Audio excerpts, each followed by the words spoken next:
Hello, hi everyone. My name is Amran Wardere. Msijali, as usual, kwa ground vitu ni different. I've decided to record this video to pass maybe something, a word or two to my sisters, my Somali sisters to be precise. My dear sisters, I just want to ask you something. Kwanza, most of us who are from NEP, na uko neto aje, upper eastern region. Were you born in a mansionette? No. Did your father ever have a Range Rover, a BMW? Did your father ever have these big cars you expect your future husbands to have? Were you born in maybe those, 300,000 shilling bed that you expect your husband to buy, your future husband to buy you? No. You were probably born in a hut or under a tree. You used to sleep maybe ikizidi sana inaitwa aje hiyo ngozi ya ngamia, or kitanda ya mbao, where we used to share more than 3 or 4 or 5 siblings kwa kitanda 4x6. Yet our mothers survived that because they had hope in their husbands, because they knew their husbands had visions, because they knew life will never be that way forever, because they knew things will someday change. They were never after material things. They were never about luxury. No. All they wanted was to have a family with the man they chose to be with. And that was what for poorer, for richer meant. That was what through thick and thin meant. Till death do us apart. Those were the only vows that really meant. They meant it because they loved each other for real. Now look at yourself.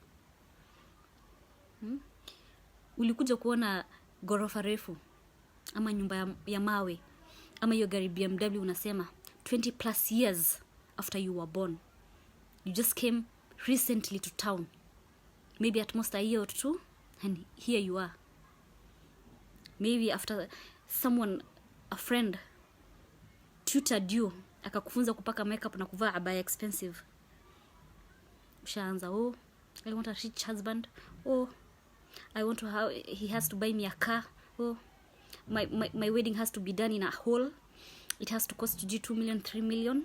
I need vitu za milioni 2. Relax, my sister. Hizi ni vitu za dunia. Money comes and goes.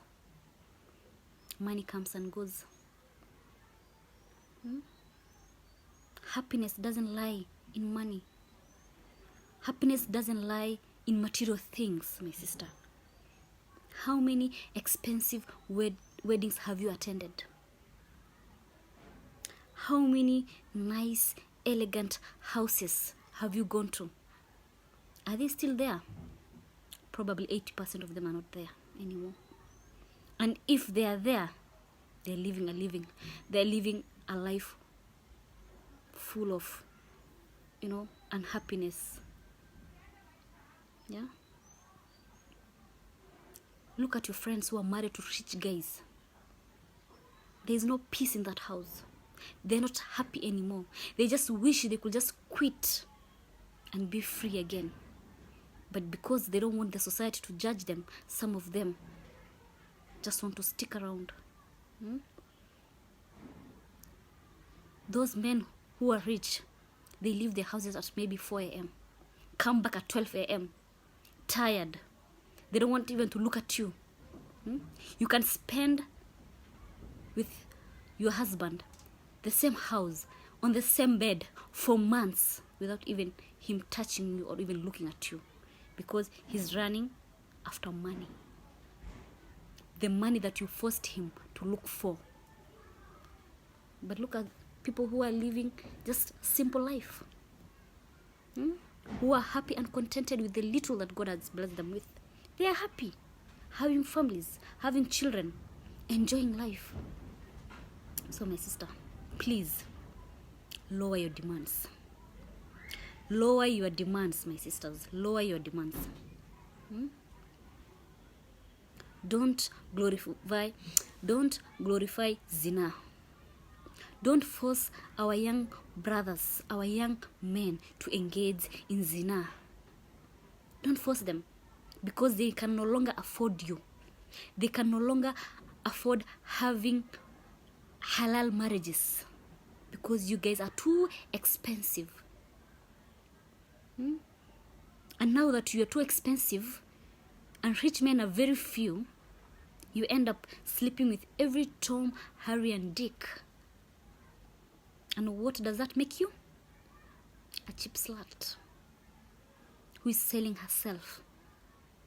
And at the end of the day, what will you get? A ticket to hell. Did you hear that?